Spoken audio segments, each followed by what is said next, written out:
Kamusta ang ating mga ating tinalakay last week? No, napakaganda ng platform natin kasi pwede nating balik-balikan, no, yung may mga matatagal na doon, ina-update talaga natin. So we are so blessed din, no, na sa mga tumatangkilik nakikita namin kayo na talagang binabalik-balikan nyo rin, no. So hindi po nasasayang yung pagpapagal, no. Hindi kami nagpapapogi dito, no. Hindi tayo nagpapagandahan lang ng kung ano yung i-display natin. Kundi yung mensahe talaga nakikita natin nagtatransform sa bawat isa. Amen. Hallelujah. So, kumusta ang topic natin last week? No? Sino nakakaalala no, ng last topic natin? Yung kay Pastor Boji. Ano pong title? Okay, amen. So, hindi na tayo siyempre lalayo. Dudugtungan natin yun. No?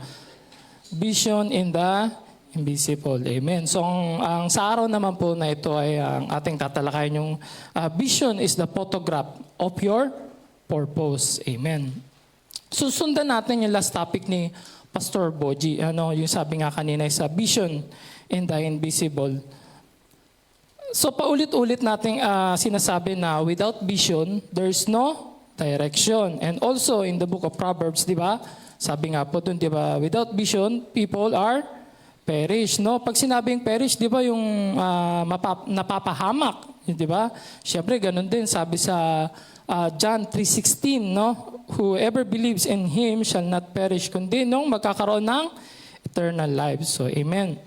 So, sa umagang ito, no, tayo po ay makapagbukas ng ating Biblia, no? Amen. Dito sa aklat ng Nehemiah, chapter 1, verse 1 to 11. Amen. Ito yung pinaka verse natin. Amen. So, basahin natin. No, sa Tagalog po, no? Amen. Ito ang kasaysayan ng mga nagawa ni Nehemias na anak ni Hakalias. Noon ay ikasiyam na buwan at 20 taon na paghahari ni Artaxerxes. Kung si Nehemias ay nasa lungsod ng Susa, ang kabisaerang lungsod. Verse 2, nang dumating ang kapatid kong si Hanani, kasama ang isang pangkat ng mga lalaki mula sa Juda. Kinamusta ko sila tungkol sa Jerusalem at sa mga Hudyong nagbalik sa Juda mula sa pagkabihag sa Babylonia. 3. Sumagot sila, kawawa naman sila roon. Hinahamak at nilalait ng mga dayuhang nakatira malapit doon. Sinabi nila na wasak pa ang pader ng Jerusalem at ang mga pintuan ng lungsod ay hindi pa nagagawa mula nang sunugin iyon. Nang marinig ko ito, naupo ako at napayak. Ilang araw akong nagdalamhati at nag-ayuno. Nanalangin ako ng ganito sa Diyos ng kalangitan. 5. O Yahweh Diyos ng kalangitan, kayo ay dakila na nanginginig kami sa takot sa iyong presensya. Matapat ninyong tinutupad ang inyong tipan at wagas na pag-ibig sa mga nagmamahal sa inyo at tumutupad ng inyong mga utos. Verse 6, masdan ninyo ako at pakinggan ang aking panalangin. Nanalangin ako sa inyo araw at gabi para sa bayan Israel na iyong lingkod. Inaamin ko pong nagkasala kami sa inyo, ako at ang aking mga ninuno. Verse 7, napakabigat ng aming kasalanan sa inyo. Hindi namin sinusunod ang inyong kautusan. Nilabag namin ang mga tuntuning ibinigay ninyo sa amin sa pamamagitan ng inyong lingkod na si Moses. Verse 8, sinabi ninyo kay Moses, kung kayo yung mga Israelita ay tatalikod sa akin, ikakalat ko kayo sa iba't ibang mga bansa. Subalit kung manunumbalik kayo at tutupad sa aking mga utos, mapapadpad man kayo sa pinakamalayong lugar, titipunin ko kayo muli sa lupaing aking pinili upang sambahin ako roon. Verse 10, sila ang iyong mga lingkod at ang inyong mga bayan ay tinubos sa pamamagitan ng inyong dakilang kapangyarihan at lakas. O Panginoon, pakinggan ninyo ang panalangin ko at ang iba pang lingkod ninyo na nagnanais maparangal sa inyo. Pagtagumpayin po ninyo ako ngayon at loobin po ninyo kahabagang ako ng hari. Amen. Hallelujah. Maraming salamat, Panginoon, sa iyong salita. Hallelujah. So bakit sinabing the vision of the photograph of your purpose? Kagaya nga ng mga huling takay nga no, nung kay Pastor kay Pastor JC and Pastor Boji no. So na-establish na natin bago pa man tayo pinanganak is meron na tayong mga tinatawag na seed or potential or yung mga gifts no, power or vision na ibinigay sa atin no ng Diyos no para magamit sa kanyang kaluluhatian sa kaharian. So no simula noon pa man ay talagang meron ng ibinigay sa atin. So, hindi natin pwedeng sabihin or i-deny na parang napaka-malas ko naman, no? Parang wala. Hindi ba yung nauuso na nung time na umuulan ng pagpapala, mukhang nasa loob ka ng bahay, natutulog ka. No? So, noon pa man din, no, bata ka pa lang, or hindi ka pa bata, nasa loob ka pa lang, nasa pupunan ng iyong magulang, talagang meron na, no, na seed or potential na nakalaan sa atin. Amen?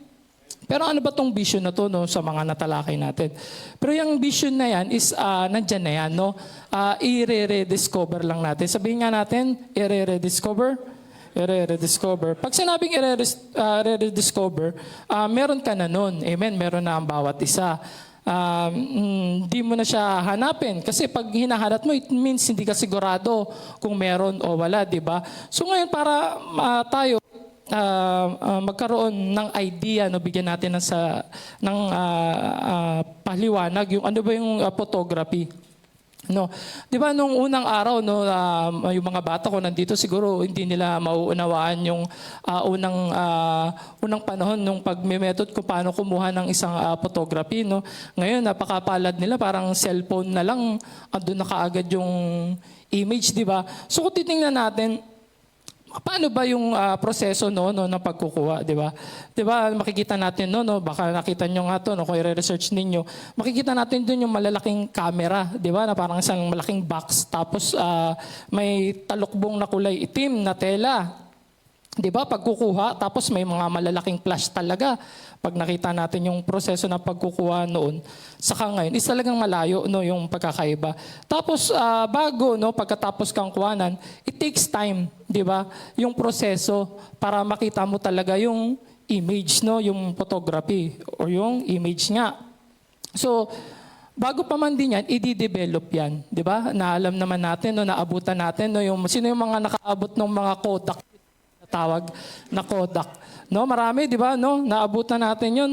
Talagang pa-develop pa, no. Talagang usong-uso 'yun yung may mga album pa tayo sa bahay. Ngayon hindi na lahat nasa digital na talaga lahat. Amen.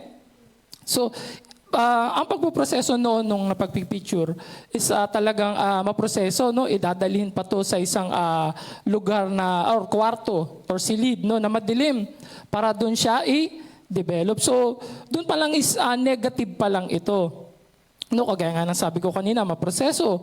No, nakikita natin sa mga napanood natin no, na kung sa may mga nakapanood sa pelikula or paano ginagawa yung picture, is talagang meron din yung binababad no, sa tubig or liquid chemical. Para talaga, unting-unting lumabas no, yung sinasabi nga kanina na ma-develop yung isang picture.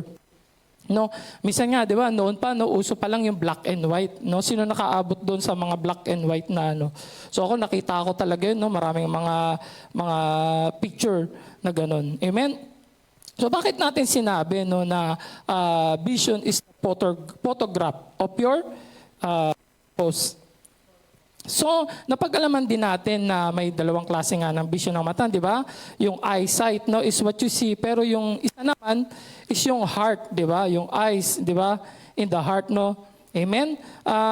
Yun nga yung sinasabi na yung heart, yung open the eyes of my heart, Lord, no? Sa mga natalakay last time.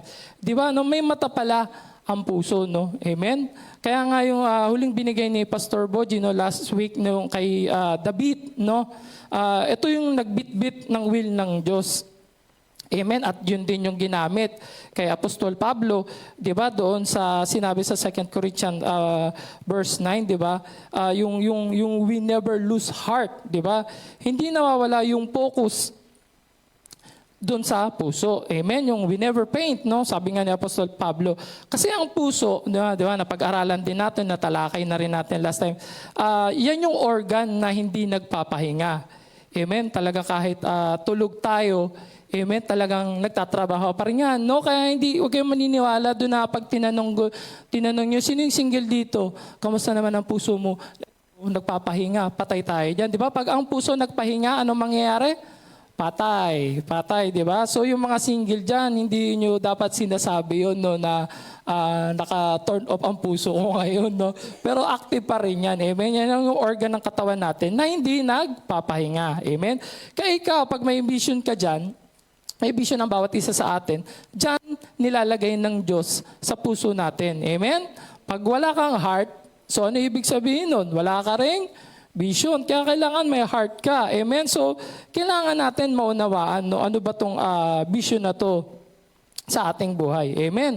Amen? So, hindi mo makikita, no, kasi physically, no, iba yung nakikita ng ating mata and din yung sinasabi nga dun sa tinalakay last time. Amen? Amen po? Ngayon, bakit the vision of the photograph is your purpose? Kasi nga, di ba, wala pa naman, di ba, pinanganak dito, no, na agad mo na kaagad yung, alam mo na kaagad yung vision mo, no, or talagang nakapaglabas mo, may naka-imprinta na, or may nakapatch dyan na, ito ang vision nito, paglabas niya. So, wala pa nakakaalam. Amen? Amen po. Di ba? Meron din naman siyempre, pag pinanganak ka, hindi naman pwedeng andun ka pa lang sa hospital, alam mo na kaagad yung purpose mo. Amen? Kaya nga yung sinasabi ko kanina, i-rediscover na lang natin. Di ba? Kagaya nga ng sabi sa the greatest tragedy in life is a life without purpose. Kaya bago ka pa panganak, may purpose ka na. Pero sabi ko nga kanina, kailangan natin itong i-rediscover. Yan. Amen? Kasi yan nga yung nilagay ng Diyos sa atin. Amen? Amen po? Palakpakan nga natin ang ating Panginoon. Hallelujah. Amen. So pagdating naman natin, siyempre sa tamang edad, na alam naman natin yung mga ginamit sa Bible, talagang dumating din sila sa tamang edad para makita nila yung purpose nila sa kanilang buhay. Amen. So antayin natin yung tamang panahon na ma-rediscover mo yung mga vision na yan, sa tulong na rin siyempre ng ating Diyos, no? Maraming napapahamak, no? Ibang klaseng vision, ambisyon. So ngayon, yung masakit dun is napupunta sa kapahamakan. Kasi nga, una sa lahat, hindi galing sa ating Panginoon. Amen? So, yun yung sabi ko kanina, i-rediscover natin yan sa tulong ng ating Panginoon sa gusto niyang pagkagamit sa atin. Amen? So may kanya-kanya tayong pagkagamit. Amen? May kanya-kanya tayong purpose. Kaya nga, amen? Kaya nga, unless hindi ka magkaroon ng photograph, yung sinasabi ko kanina, mananatiling yung vision lang yan is invisible, negative pa lang, walang image. Amen? Pero once na tinawag na tayo ng Diyos, yung ready ka na sa vision, unti-unti nang bibigyan ka na ng photograph ng ating Panginoon, kagaya natin noon, no? Sabi nga ni Bishop, no, unti-unting nagkakaroon ng direction yung church natin, no? Hindi lang naman kasi dapat tinayo lang yung church. So ano ba yung vision, no? Ano ba yung purpose ng church natin? Ano ba yung pinadaan kay Bishop na vision ng church, no? Amen? Amen. Kaya vision is the photograph of your purpose, kasi hindi mo makikita yung purpose mo na yan. Hindi ka magkakaroon ng larawan para sundan, kundi magkakaroon ka ng, sinasabi ko nga kanina, wrong assignment. Kaya ganito ang nangyari kay Nehemiah. Bigyan lang natin ng konting si Nehemiah. Nung unang tinatawag siya na born in captivity.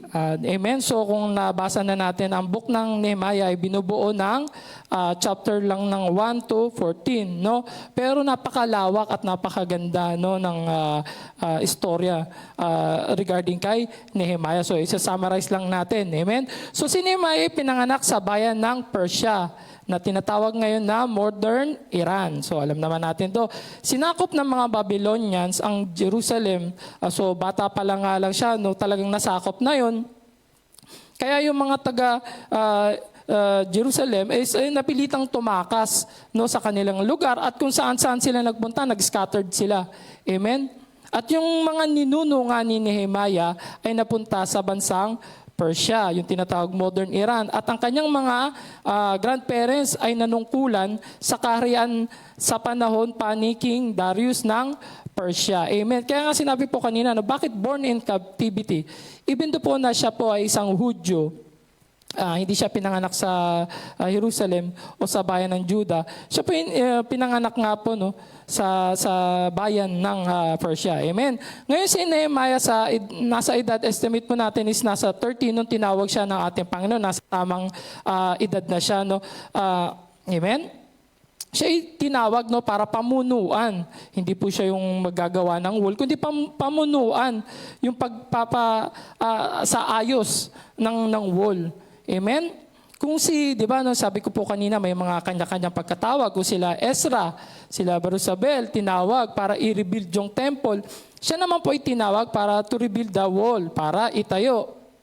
Amen? Bakit, di ba, ano po ba ang ano nito sa vision is the photograph of your purpose? Dito pa lang, hinanda na siya, no, ng Diyos, di ba? Bakit born in captivity? No, parang, bakit ang ganda ng ano ng Diyos, no? Bakit gagamitin ka? Pero bakit kailangan dito ka ipanganak doon sa mga bansa na sumakop, no? Or mga hindi naniniwala sa Diyos natin, di ba? No? So, yun pa lang, no, di ba, na kagaya nga nila Joseph, di ba? Isipin niyo yun, no, sa Persia, sa Egypt, no, nandun siya, pero gagamitin pala siya. Amen. Yung kapatid nga rin na isang di ba, na talagang itinaboy siya, no? So tinatawag talaga to na blessing in disguise. Amen. Amen po. What we see yung sa kay Nehemiah, talagang makikita natin dito na yung buhay niya, yung naging buhay niya sa lugar ng Persia. Amen. Ganito siya ginamit ng ating Panginoon. So pagbasa po tayo sa verse 2. Nang dumating ang kapatid kung si Hanani, kasama ang isang pangkat na mga lalaki mula sa Juda, kinamusta ko sila, no? Kasi nga, never, no, para may idea pa tayo, never po nakapunta si Nehemiah sa bayan ng Juda, di ba? At sa mga Hudyong nagbalik sa Juda mula sa pagkabihag sa Babylonia, no, itong kapatid, no, yung mga kapamilya niya is naiwan doon. Pero yung time nga na sobrang gulo na, is talagang tumakas sila. Amen? At nagkita sila ni Nehemiah doon sa Persia. Amen? Tanong niya, kamusta na yung mga kapamilya natin, mga kamag-anak natin sa bansang natin na Jerusalem? Di ba? Ito ngayon, nag-report yung kapatid. No? Ito ngayon ang report nila at sinabi nila sa aking nagtanong sa kanya, napaka-importante na tayo po ay nagtatanong kagaya natin dito sa ating pag-aaral. Talagang marami tayong natututunan dahil sa pagtatanong. Amen? So unti-unti na dito makikita natin na nabubuo na yung photograph na sinasabi natin. Amen? Kasi nga po sa pamamagitan ng isa ring salita, diba? Kaya natin i-visualize or kayang i-drawing ng isang bagay. Kagaya na nangyari dito. Amen? So, amen. Dito na mag-uumpisa yung vision ni Nehemiah. Sumagot sila sa number 3. Kawawa naman sila roon, hinahamak at nilalait ng mga dayuhang nakatira malapit doon. Sinabi nila, wasak pa ang mga pader, yung wall ng Jerusalem. Ang mga pintuan ng lungsod ay hindi pa nagagawa mula noong sunugin iyon. Tingnan nyo yung time frame ng paglusob sa kanila, no?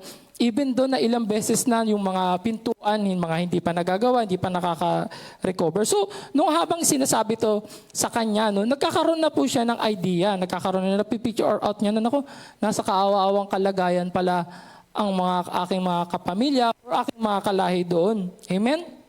Amen? Amen? Amen. So, tanungin natin ang ating mga sarili. Ano ba yung tinanong talaga ni Nehemiah? Siyempre, mamaya makikita rin natin kung anong naging position niya doon sa kaharian ni King Darius. No? Ano ba yung naging tanong dito ni Nehemiah na parang, di ba, taga-Hudyo rin talaga siya. Anong ginagawa ko rito? No, na parang napagtanto niya na, teka muna, anong ginagawa ko rito? Ang sarap ng buhay ko, no? Ang sarap ng aking katayuan, maimpluwensya ko. Pero anong ginagawa ko rito? No, na parang nabubuksan yung puso ni Nehemiah noong time na yun. No? So may mga katanungan talaga. Amen? So dito, no, may dalawang vision tayo na makikita. Amen? Yung personal na vision, saka yung corporate vision. Yung divine vision natin. Amen? Amen?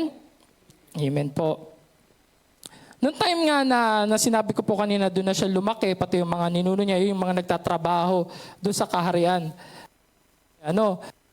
Haring Artaxerxes. No, tingnan natin yung pabor na ibinigay ng Diyos.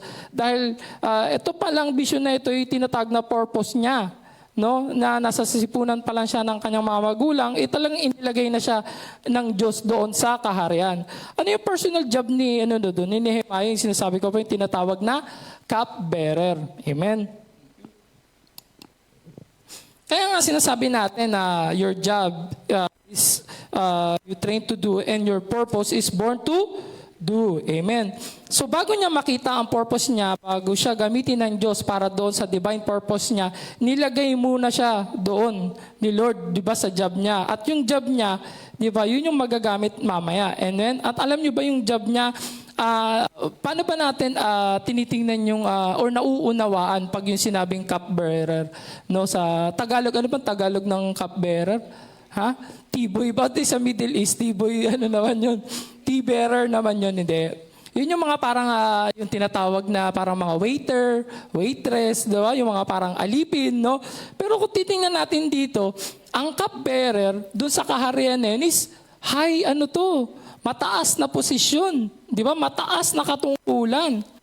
Isipin mo na sinasabi lang dito na pangalawa lang yung asawa. Tapos ito talaga, pero parang magtataka ka, parang, bakit dito, tiboy, ikaw pala, hindi ikaw, iba yun, iba ang taga-timpla, ha? Amen? Amen, no? Amen. So, ang posisyon na cupbearer noon ay hanggang ngayon naman ay napakataas, di ba? Sapagkat ikaw ang humaharang, no? Parang sino gusto mag-apply ng cupbearer? Siyempre, mataas pa lang ang posisyon to, no? Pero pag nalaman natin yung purpose ng trabaho niya doon, personal, no? Sapagkat ikaw ang humaharang doon or nagche-check, di ba? Sa pagkain ng hari para humaba, na naririnig ba natin yung long live the king, goodbye Nehemiah. Ang trabaho pala noon ng cupbearer is siya yung unang titikim, siya yung unang kakain ng pagkain na iyahain sa hari para para malaman kung may lason. Tingnan mo na, kaya pala napakataas ng salary ng mga cupbearer noon, na parang apply ka naman, hindi mo pala alam. Diba, na ikaw pala ang unang magta-try. Siyempre, ang mga hari noon, dahil usong-usong mga sakupan ng mga lugar noon, talagang isa sa mga way, para madedo ang mga hari noon, is lasunin, Pinaka-effective kasi talaga yan noon. So ngayon, may mga cupbearer sila. No? Na parang bago na yung kaisipan natin na parang ayoko na muna mag-apply ng cupbearer, Baka mamaya may gusto na akong mag-apply diyan, di ba? Sila yung unang titikim, sila yung unang iinom, Napakataas ng kwalifikasyon, Bago ka maging isang cupbearer, una dapat syempre ikaw ay matalino. Syempre makikita natin mga magagandang lalaki, handsome talaga kasi syempre parang pag ikaw ba naman ay cupbearer, lagi ka kasing kasama ng hari, especially pagkain, lagi ka nandoon. So kailangan maayos ka manamit. Amen? Dapat matalino ka, dapat ikaw ay maalam, especially sa mga batas ng kaharian. At ang una siyempre, yung mapapagkatiwalaan ka. Isipin mo yung mapapagkatiwalaan ka, trustworthy. Isipin mo parang baliktad ata, parang yung ikaw ba'y teka muna, parang ikaw ba'y magtitiwala ka sa trabaho na isang cupbearer? Parang 50-50 ata, no? Amen, napakasarap po ng cupbearer. Isipin mo yung kakainin ng hari, di ba? Yung Wagyu beef. Isipin mo, ikaw ang unang titikim. Yun nga lang, pag may lason, goodbye Nehemiah. Ganun ang nun. Kaya napakataas, ang katungkulan ng isang cupbearer noon. Ikaw yung umaharang, di ba? Ikaw yung ikaw actually ang nagpapahaba ng buhay ng isang hari, Kaya napakataas, kung titingnan natin ang isang posisyon ni Nehemiah nung time na yun sa kaharian na yun. Amen, Kagaya na sinasabi nga last time na vision requires influence, Hindi ka magkakaroon ng impluwensya, di ba? Kung hindi ka nga siyempre sa katayuan ni Nehemiah, makikita natin bakit kailangan ma-impluwensya siya. Amen? Kailangan nakapwesto siya or kailangan nandun siya sa katayuan na yun. Dahil, di ba, kagaya na sinabi ko nga kanina, talagang may vision sa iyo ang Diyos. I-rediscover lang natin ito. Amen? Kaya nga napakahalaga. Bakit napakahalaga na isang kagaya ni Nehemiah, isang successful, no? Nakapwesto sa, yun nga, yung sinasabi ko nga kanina, nandun siya sa isang lugar ng impluensya. Di ba? Yung personal, ano pa lang niya to, ha? Tingnan natin, personal job pa lang niya to, yung personal na vision pa lang sa kanya to na maging isang cupbearer, hindi pa siya builder. Amen? Ang divine purpose naman niya is yung pagkatawag sa kanya, rebuild the wall. So si Nehemiah po, isang rebuilder din. Amen? So naging malaki yung impluwensya niya dahil sa sobrang close niya sa hari. Napakataas ng tingin sa kanya ng mga tao. So ginamit yun ng Diyos. Amen. Kaya totoo lang na bakit tayo kailangang maging matagumpay. Amen. Kagaya natin, di ba? Na hindi para lang sabihin na para yumaman, no? Kasi kailangan talaga, pag magbibigay, sino nakakapanood dito ng mga influencer na mahirap? Di ba? Ang mindset ng kaaway, pag influencer ka, anong gagawin? Di ba? Pinapakita nila yung mga material things nila, yung possession nila. Kasi hindi ka pwedeng mag-influensya kung paano maging mayabang. Mas makikita sa'yo, mahirap ka. Kagaya ni Nehemiah, makikita natin yan. No? Bakit kailangan ilagay siya ng Diyos sa bansa ng Persia, no? Para saan, di ba? Na parang, Lord, parang teka mo na, parang mas okay na ako dito eh. Ba't kailangan pa akong bumalik doon sa katayuan na yun? Amen? So, gagamitin ng Diyos yung pagiging cupbearer niya. Amen? Siyempre, mananatiling tayo, di ba? Ayaw natin, tayo naman, di ba? Ayaw talaga naman natin na maghirap. Pero siya, makikita natin yung paggagamit sa kanya ng Diyos. Amen? Amen po. Pero ito si Nehemiah, hindi niya na minabuti na manatili lang doon sa ganong kalagayan. Di ba? Kagaya nga ni si Prince of Egypt, no? Joseph. Diba? Pinalik niya yung sarili niya sa original na identity. Amen? Tanungin niya natin, who am I? Amen? Diba? Tanungin natin na, baka mamaya hanggang ngayon nagtatanong pa rin tayo, ha? Anong ginagawa ko rito? Amen? Amen po. So, anong matututunan natin dito sa ating verse na Nehemiah chapter 1, verse 1 to 11? Unang-una, you must have the heart. Because, di ba kailangan pag ang gusto mo ang isang bagay, dapat may puso ka talaga doon. Amen? Di ba? Hindi pa pwedeng walang puso doon sa isang gusto mo. Kailangan may puso. It's not enough, di ba? Dito, puso ang ginamit ni Nehemiah. Hard to see. Nagkaroon siya ng compassion. Nagtanong kasi siya na kamusta na. Di ba tayo? Di ba? Oy, kapatid, kamusta ka na? Utol kong Kristiyano, no? Di ba? Nabuo nga yung kanta, no? Kamusta ni Bishop, nabuo tuloy yung kanta na yan. Kapatid, we miss you, no? Sino yung madalas mag-message dito sa mga kapatid na hindi na nakikita, no? Talagang kamusta ka na, di ba?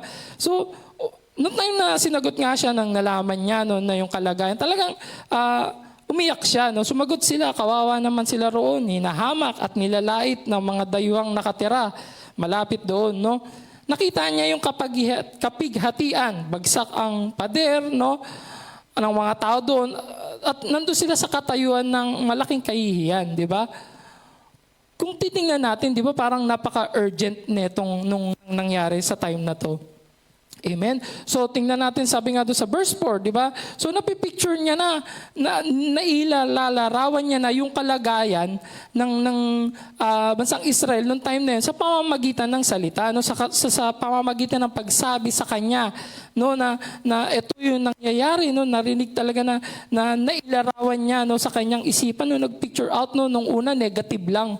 No? Pero ngayon, picture out niya na, bagsak yung pader, nilalait sila doon, minamaliit, and then talaga makita natin dito yung katayuan na yung unang atake na sinunog yung mga pintuan, hanggang ngayon, hindi pa rin ayos. Amen? No, nang marinig ko ito, naupo ako, napaiyak. Ilang araw akong nagdalamhati at nag-ayuno. Nanalangin ako ng ganito sa Diyos ng kalangitan. Di ba? Hindi lang siya nagdrama ng one time, no? Talagang, hindi lang siya hindi, talagang 4 na araw. Di ba? No? Umiyak talaga siya. Hindi lang oras, no? Talagang ilang araw po, kanina, 4 na araw, no? Nag-fasting din siya, nag-ayuno siya. Talaga for 4 days. Bago niya tiningnan ulit yung photograph, yung vision na siyempre, no, idinulog niya sa Lord, no? Na Lord, eto yung nakikita ko ngayon doon sa kalagayan nila. Lord, talagang makita natin dito si Nehemiah, talagang idinulog niya sa ating Panginoon. Amen?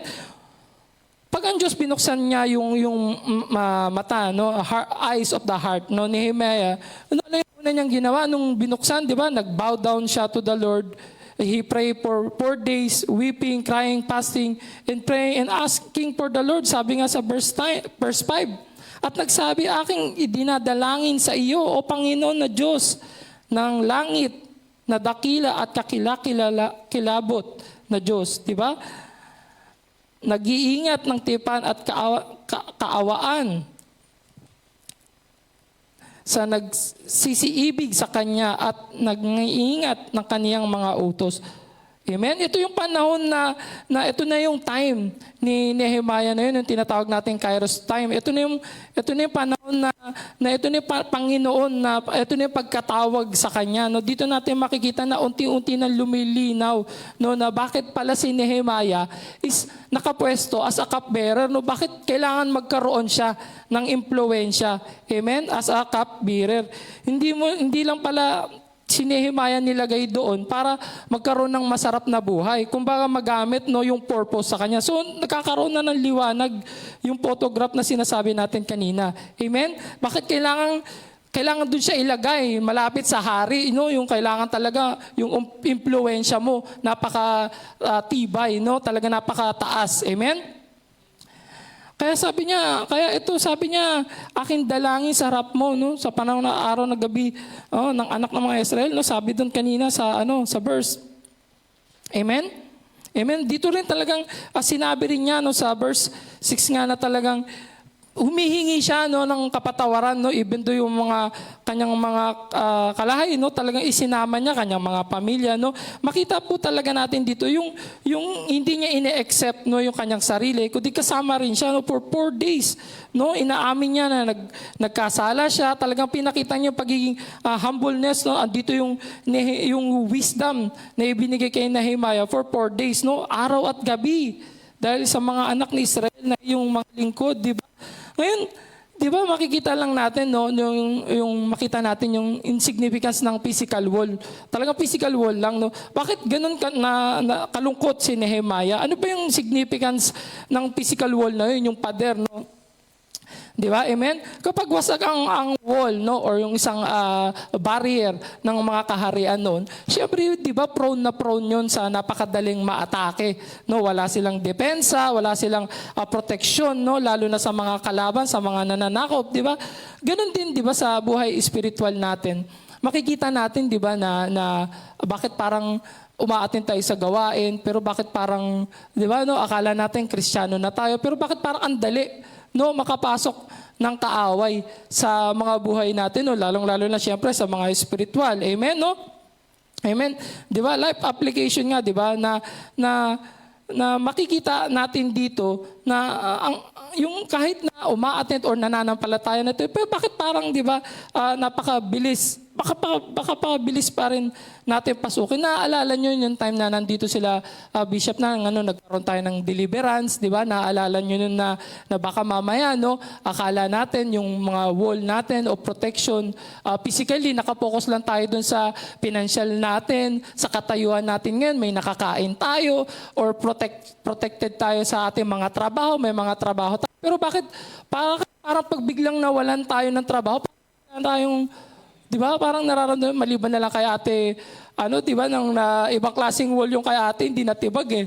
No, kay ate Queenie, nung natanggalin ng trabaho, parang nagbunyibe. No, bakit, di ba, tayo bilang sa mga Kristyano, hanggang ganun pa rin na papasukan pa rin. Imagine niyo na yung yung wall mo, spiritualist,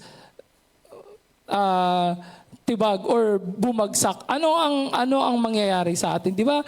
May mga doorways diyan na papasukin tayo ng mga kaaway, ang bilis natin humina, ang bilis natin magalit, na parang ganun na lang ba? So ganun na ganun yung nararamdaman ni Nehemiah noong time na yun. Nung nagkaroon tayo ng deliverance, di ba? May mga prayer of deliverance tayo.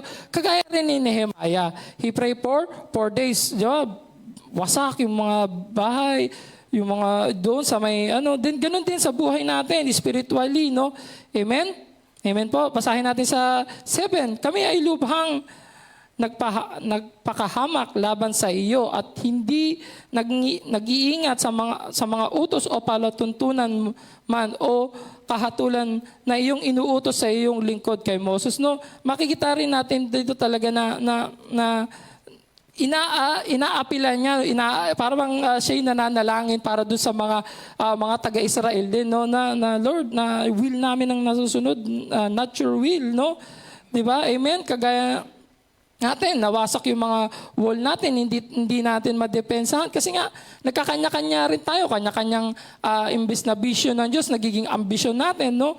Di ba? Amen? Sabi sa 8, alalahanin mo, isinasamo ko sa iyo ang salita na iyong inuutos sa iyong lingkod na kay Moses, na sinasabi ko, kayo'y magsisilangsang sa aking at pangangalatin kayo sa lahat na bayan. Amen? Inom tayo, no? Ng tubig.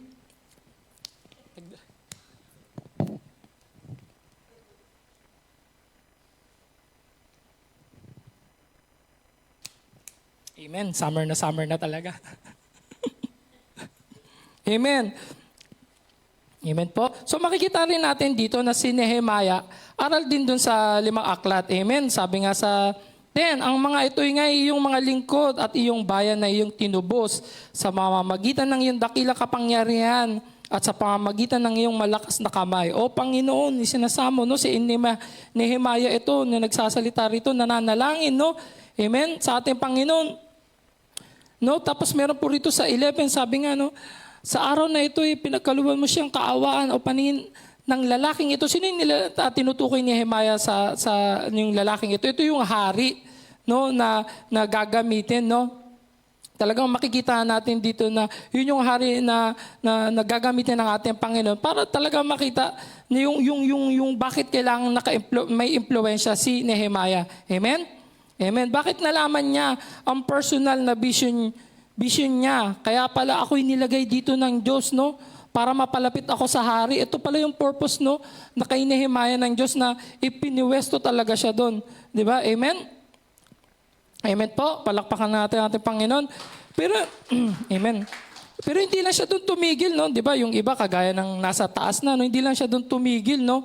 Talagang nakita niya, na-enhance niya na hindi ako pwedeng magiging kagaya lang ng, di ba, yung sinasabi nga na rich man, rich fool man, no? Nakita niya yung pangalawang vision niya na pagkatawag sa kanya ng Diyos, yung divine purpose niya, no? At hindi man siya ang gamitin doon, pangungunahan lang niya. Amen? Yung pangungunahan lang niya, yung pagpapatayo ng wall. Amen? Amen po. Ngayon, para tumulong, di ba, siyempre yung mga tao sa kanya, no, kailangan yung sabi ko nga kay Nina na napakataas pala ng impluwensya ni Nehemiah, no? Talagang naunawaan ng mga tao na kailangan natin sumunod dito kasi makikita rin natin mamaya, no, sa ibang verse kung bakit naniwala at sumunod yung mga tao sa kanya. Kaya nga mabigat ang pagiging cupbearer, no, mapagkakatiwalaan ka dapat. At matalino, no, nag-aaral, no, kagaya na sabi ko kanina, alam niya yung aklat, no, nung kila Moses, di ba? Amen? Amen? Tandaan din natin to sa sinabi doon na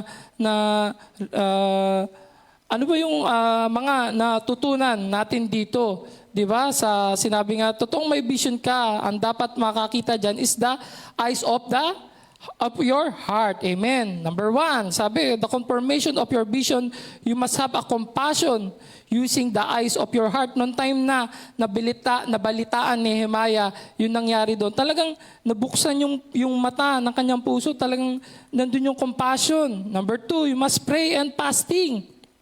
Amen? Make a confession. Aminin mo na nagkasala ka. Accept that you're a sinner. Nagkaroon ka ng maling kaisipan, yung nananalangin kanina si Nehemiah. Amen. Don't forget to remember, Lord. Alalahanin mo po ang iyong pangako, kagaya ng sabi kanina ni Nehemiah. Vision is the photograph of your purpose. Nang makita ni Nehemiah yung larawan na yun, di ba? Makita natin, hindi naman agad siya sumugod. No? Sabi nga kanina, nag-pray siya ng 4 days. Nagplano. siya. Ibig sabihin, kinausap niya yung Diyos, nag-pray talaga siya. Amen? Nag-stay pa si Nehemiah ng 4 na buwan. Amen? So makapagbukas po tayo sa Nehemiah chapter 2, verse 1. At nangyari sa buwan ng Nisan, kasi ito yung kalendaryo nga ng mga Hudyo noon, and itong Nisan na ito is yung March or April, yung mga ilang buwan na yan, 4 months yan, somewhere 4 months to 5 months, hindi muna siya sumugod, nanalangin siya, pinag-aralan muna niya. Nung nakita niya na yung photograph ng purpose sa kanya, pinag-aralan muna niya. Kasi alam niyo kung bakit? Kasi nga si Nehemiah, never pa siya nakapunta sa bayan ng Israel. Amen? Di ba tayo, pag nakikita nyo yung may mga pulis, di ba, may paimbestigahan sa isang tao, di ba, pag-aaralan muna niya yung isang lugar, di ba, ganun din yung mga umaatake, pinag-aaralan muna niya. So, makikita talaga natin dito na si Nehemiah, ginamit din niya yung wisdom. Amen? Amen po? At nangyari sa buwan ng Nisan, sa ika-20 taon ni Artaxerxes na hari ng ang alak ay nasa harap niya.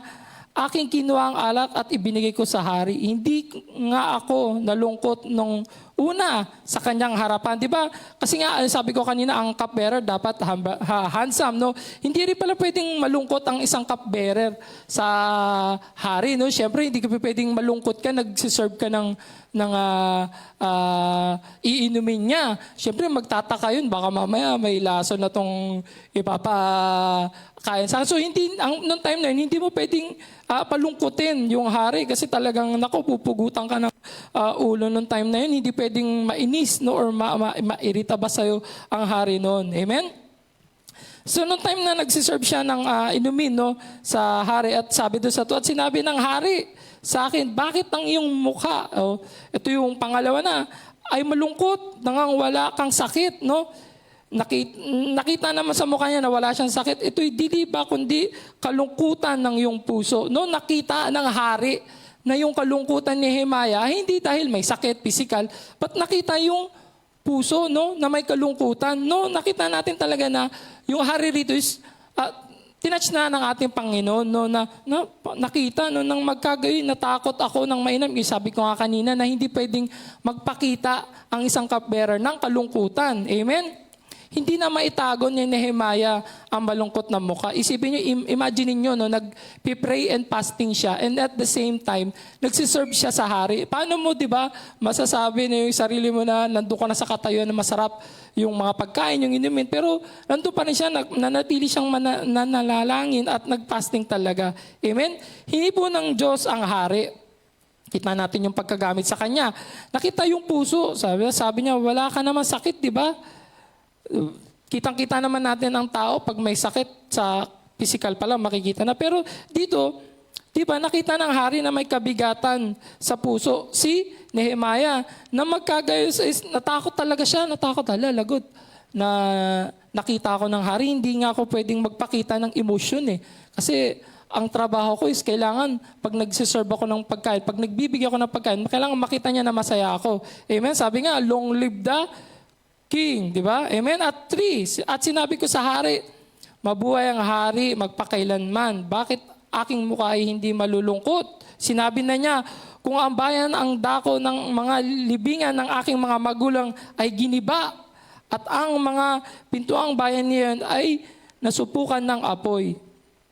Amen? So sinabi niya, hari, paano ba naman ako di malulungkot? Ito yung katayuan, di ba, ng aking bayan, yung katayuan ng aking mga kamag-anak, samantalang ako'y nandito, sa magandang katayuan. Amen? Sabi nga sa 4, na magkagay sinabi ng hari sa akin, anong yung inihiling? Sa gayoy dumalangin ako sa Diyos ng langit. Di ba? Tingnan nyo, di ba? Nagtanong yung hari, anong yung inihiling? Anong yung nais? Di ba? Nakita natin dito si Nehemiah. Di ba? Nakita talaga na, nakita rin ng hari na siya'y dumulong sa Diyos at nanalangin. Di ba? Amen po? Hindi niya nakita yung hari. Di ba? Amen? Nakita niya yung Diyos at dumalangin sa langit. And 5. At nagsabi, ako sa hari, kung kinalulugod ng hari, at kung ang iyong lingkod ay nakasumpong ng biyaya sa iyong paningin, ay suguin mo ako sa Juda, sa bayan ng libingan ng aking mga magulang upang aking maitayo. Di ba? Humiling siya, no? Doon sa hari, no? Na nagpapail na siya ng, tawagin natin leave, no? Nagpapaalam na siya doon sa hari. No, isipin mo, no? Imagine mo kung hindi nakatayo or nakapwesto doon si Nehemiah sa impluwensya ng, especially doon sa hari.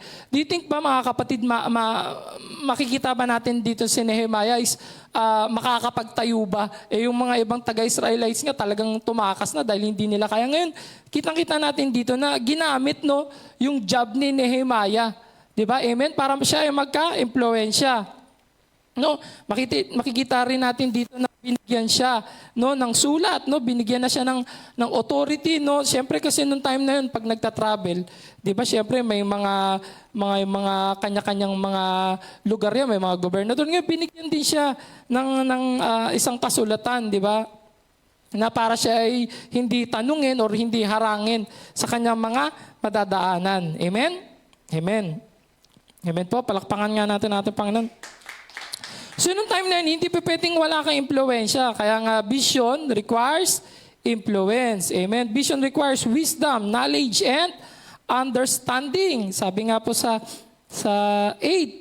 At isang sulat kay Asaph na tagapag-ingat ng gubat ng hari upang bigyan niya ako ng mga kahoy na magawang mga tahilan sa mga pintuang daan at ng kastilyo na nauukol sa bahay at sa kuta ng bayan.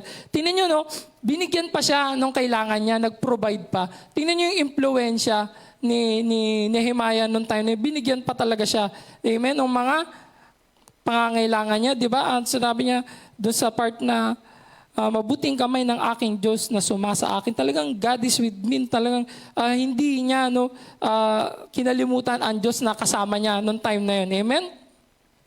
Na magkagay pumaron ako sa tagapamahala sa dako roon ng ilog at binigay sa kanila ang sulat ng hari. Tingnan nyo, sinugo nga ako ng hari na may kasamang mga punong kawal ng hukbo at mga ngabay. Isipin nyo yung impluensya ni Nehemiah. Isipin nyo, may kasama pa siya ng mga kawal. Diba? Diba? May mga kabayo. Patingnan nyo yung impluensya na ibinigay sa kanya ng hari. Yung binigay sa kanya ng Diyos na ipiniwesto siya doon kung bakit kailangan maging cupbearer siya noong time na yun. Amen? Diba? At nang mabalitaan, diba? Ni Sanballat, nako, Sanballat na naman, na Horonita at ni Tobias na sa lingkod na Amonita ay namanlaw na mainam sapagkat may naparong isang lalaki upang hanapin ang ikagagaling ng mga anak na Israel. Tingnan nyo sa every project, no, sa every project ng Diyos sa atin, lagi yan talaga may Sanballat, no. Lagi may tinatawag na oposisyon, no. Lakaabang yan. Amen? So, dapat lagi natin alam yan. Amen? You must know lang, no, kagaya ni Nehemiah, no, kung paano niya, how to deal the opposition. Nung nalaman niya na ganun yung kalagayan ng kanyang bansa, hindi agad siya lumusob, no? Hindi ka agad siya pumunta doon. Talagang nanalangin siya ng 4 days. And then inabot talaga ng 4 months, no? Hanggang sa, siyempre tingnan niyo yung paglalakbay niya, may kasama na siyang kawal, may mga kasama na siyang mga nangangabayo, may mga lahat ng provision na kailangan niya is ibinigay na talaga. Amen? Kailangan alam natin kung paano natin haharapin siyempre yung mga opposition, di ba? Sa Kingdom Teaching, di ba, na napag-aralan na natin yung 3 stage in life nga, di ba? Ano yun? Honeymoon stage, resolving the conflict, and prosperity, di ba? Amen. Tingnan nyo si Nehemiah, nasa honeymoon stage siya. No, nung time na siya isang cupbearer, napakaganda ng kanyang katayuan. Yung nalaman niya na kalagayan ng Israel, he knows how to resolve the conflict. And then at the same time, yung prosperity, lahat ng mga pangangailangan mo is ibibigay talaga sa'yo ng ating Panginoon. Amen? Amen. So, conclusion na tayo. Sa 15 po, no? Makapagbukas po tayo sa Nehemiah chapter 2, verse 15. Sa gayoy, natapos ang kuta sa 25 araw ng buwan ng Elul, sa 52 araw. At nangyari ng mabalitaan ng lahat ng aming mga kaaway, ng lahat ng mga bansa ay na mga nakapalibot, no? Ay natakot, di ba? At nangulumot ng mainam sapagkat kanilang nahalata na ang gawang ito ay gawa ng aming Diyos. Isipin mo, di ba? Hindi ginamit lang si Nehemiah, no? Nakita talaga na posible ito na isang taga-Hudyo na ganun ka-impluensya na nagamit, di ba? Na ito, natakot sila ngayon doon sa kakayanan ng Diyos. Amen? So dito tingnan natin bakit 52 days lang, 'di ba? Naalala nga natin yung mga tagasunod ni Moses, no, nung time na 'di ba? 40 days paikot-ikot sila hanggang sa umabot ng 40 years dahil sa katigasan ng ulo, no. Yung kay Nehemiah inabot lang ng 52 days dahil talagang naunawaan niya yung purpose sa kanya, yung picture, no, hindi pa negative, 'di ba, no? Pagkakita niya ng hindi pa clear nang na-receive niya yung balita, ay hindi na, cupbearer ako, lusob na, tara na. Nakita natin dito, inabot lang ng 52 days, di ba? Nagtagumpay si Nehemiah, no? Bakit yung kay Moses, no? Bakit inabot ng 40 years, no? Para matuto, di ba? Yun naman talaga yun, no? Para matuto sila, para maunawaan nila, no? Kaya bakit kailangan matuto sila, no? Doon pa talaga sa wilderness. Amen? Dito makita natin na walang naging problema si Nehemiah, di ba? Dahil nga sa inilagay siya ng Diyos doon bilang isang cupbearer para siya magkaroon ng impluensya, no? Kasi kung wala siyang impluensya, no, kagaya na nangyari kay Moses, tingnan nyo, sinasagot-sagot pa nga siya, di ba? Hindi siya sinusunod noong time na pagbabari niya ng bundok. Even though si Aaron parang nagkaroon na ng conflict, di ba? Pero dito kay Nehemiah, nakita niyo yung order. Nakita niyo yung sinasabing a clearer photograph ng ating Panginoon dito kay Nehemiah. Nakita talaga rito yung pagsunod din niya, no? Na talagang lumapit muna siya, nanalangin siya, nagfasting siya, and then binigay na, no, naunawaan niya na yung vision, no, yung purpose niya pala, na ito pala dapat, no, ang tamang gawin. Hindi siya kaagad nagmadali.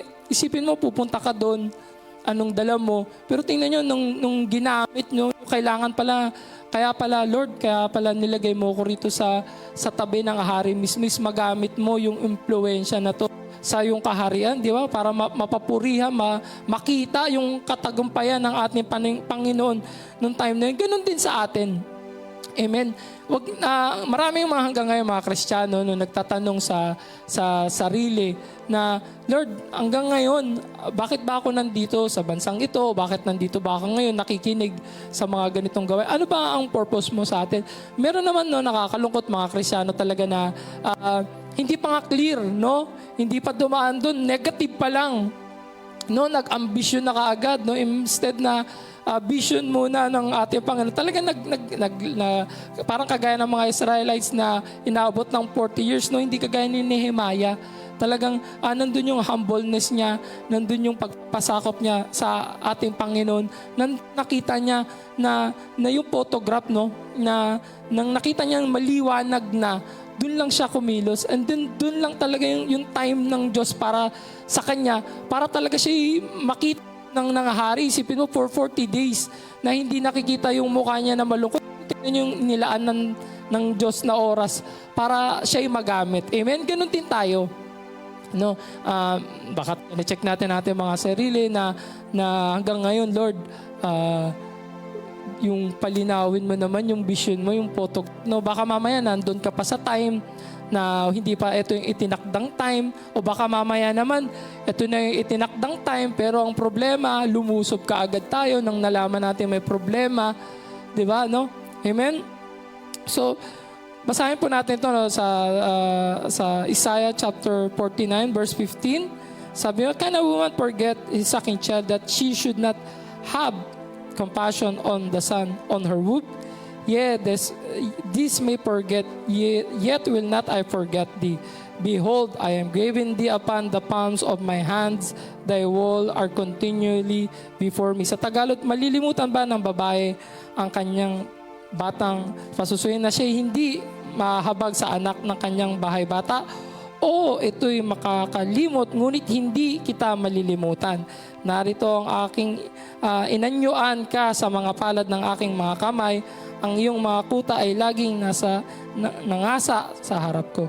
Amen. Never, no, na tayo ay ipinanganak na walang purpose. So lahat tayo. Amen. So may mga kanya-kanyang itinakdang panahon. Kagaya, paano ba natin, Pastor, paano ba namin ma-develop yung mga negative na yan na sinasabi mo para makita na namin na maayos yung mga picture na yan. Makita na talaga siya as photograph, no? Merong pupunta sa mga Friday, sa souk, no? Ito po yung sagot, yung pakikinig po, no? O ang pagdalo sa mga ganitong gawain. Kung gusto mo makita, no? Kung gusto natin makita, kasama ako dito. So yung mga ganitong vision ng ating Diyos para malaman natin kung ano yung purpose. Kasi mahirap pag sa iba tayo tumitingin or sa iba pa tayo naghahanap, no? Instead na sumunod tayo doon sa proseso na gusto padaan tayo ng Diyos, ang nangyari, magkanya-kanya. Amen? So, hindi to dahil nakaprogram tong vision na to, but napakasarap, no? Na maunawaan natin ang aral na to. And nagpapasalamat tayo sa ating Panginoon kasi unti-unting na de-develop na. Amen? Yung mga photograph natin. Amen? Amen po. So, yun lamang po at maraming salamat sa ating Panginoon. Palakpakan po natin. Hallelujah. Tayo po yung manalangin. Tayo po tayo.